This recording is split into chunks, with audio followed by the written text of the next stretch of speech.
Saudara, jelang Lebaran, jajaran Satuan Polres Bau-Bau melakukan razia di dalam lembaga permasyarakatan kelas 2A Bau-Bau.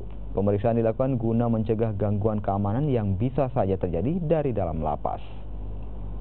Dalam razia ini, puluhan korek api, telepon genggam, gunting, serta sendok makan disita polisi dari dalam lapas. Satu persatu ruang blok dalam lapas diperiksa aparat Polres Bau-Bau. Pemeriksaan dilakukan di bawah kasur hingga di dalam tempat penyimpanan. Sejumlah barang terlarang ini masuk akibat dari keteroran pegawai sipir. Tujuan koperasi ya. Memang ada gunting, ada saya lihat beberapa sajam,